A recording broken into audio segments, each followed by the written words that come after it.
Okay, so we are going to head into our last two lessons for our decimal unit. And they are going to be adding and subtracting using money, which money really is just adding and subtracting decimals to the hundredths place. So this should be pretty easy for you if you've done well on your lessons so far.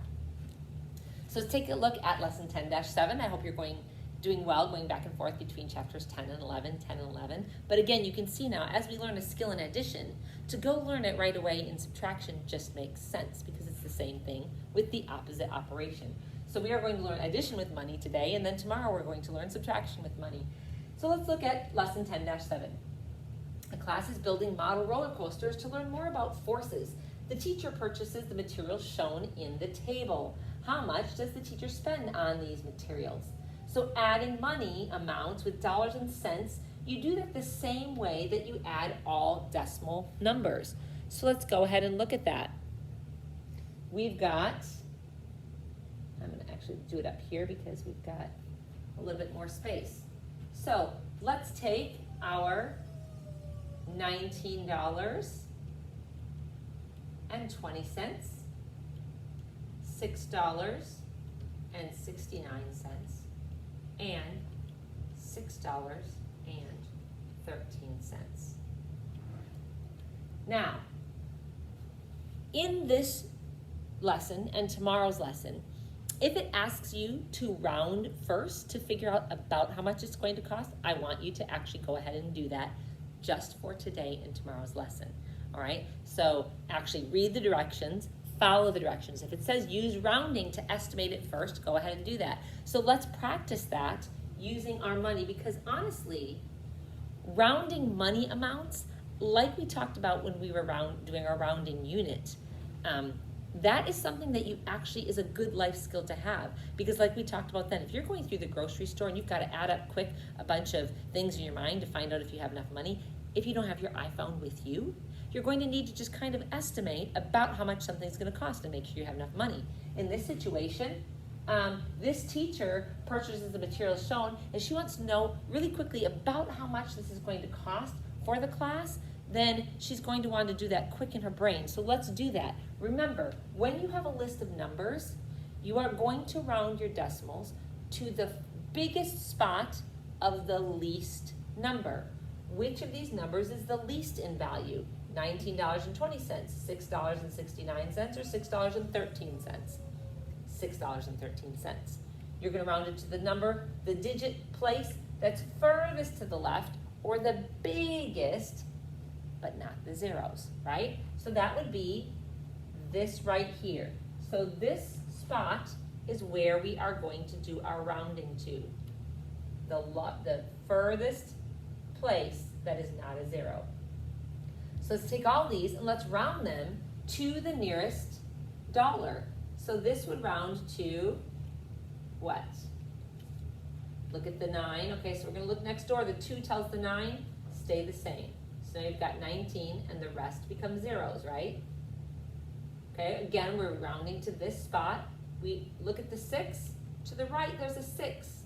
5 or more raise the score, so that $6 gets raised to $7. Here we go. Rounding to the nearest dollar. Look to the right, that 1 tells that 6. You can just stay the same. So now we've got $19, $7, and $6. And if you add those up, you are going to get $32. So this teacher could know just by rounding it off, like, okay, 19, 7, 6, that's about $32. She can have a good idea of what she's going to need or use. A good estimate can help ensure that you have enough money before making a purchase. That's exactly what I said, right? You want to know you've got enough money in your hand before you get to the checkout, because that could be embarrassing, right? Okay, let's actually add our money up. So let's take these, and again, this is simple addition as long as you line up those decimals. Okay, I'm just going to have to get a little bit messy here because I'm right on top of these words, but hopefully you can see through that. Sorry about that. 9 plus 3, I'm going to go all the way down here, is 12. 1 plus 2 plus 6 plus 1 6, 7, 8, 9, 10. Right, make sure you bring down that decimal. 9 plus 1 is 10, plus 6 plus 6, that's 22. 2 goes up there, 2 plus 1 is 32. $32.02. Do you remember what our estimate was? We had an estimate of $32. So you can know, okay, that's probably about right if your estimate is that close. All right, let's do one more example and then I'll let you get at it. Let's try adding up some money that is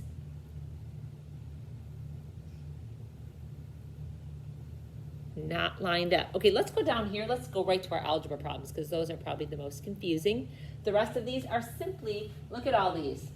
You are simply just adding those as normal. Bring down the dollar sign, bring down the decimal, and that's about it. Let's do one of these rounding ones. Let's pause a second. I'm going to actually do a rounding one because that's going to be a little more beneficial to you when you get at your work. Let's do this one because it'll leave a little space for me here. Let's do number 5. Okay, use rounding to estimate, then determine the sum. You've got 2 things to do. Read your directions. Make sure you read those for your homework, all right? So here we go. We are going to take $9.02 plus $1.24, which is the lesser $1.24. So we are going to round it to the furthest, the biggest place value that's not a 0. That's going to be right here, right? So we're going to be rounding to the nearest dollar. $9.02. Look it to the right. That 0 tells that 9 stay the same. So we've got $9. And this 1, look to the right. That 2 tells that 1 stay the same. So I've got $9 plus $1 equals $10. That's my estimate. Let's actually do the math now, okay? 4 plus 2 is 6. 2 plus 0 is 2. Bring down the decimal point. 9 plus 1 is 10. Bring down the dollar sign. $10.26. Our estimate is $10, so we know that that is probably accurate. Okay, let's go down and do one of these pre-algebra type problems because I want to have you guys really, really comfortable with those letters in your math problems.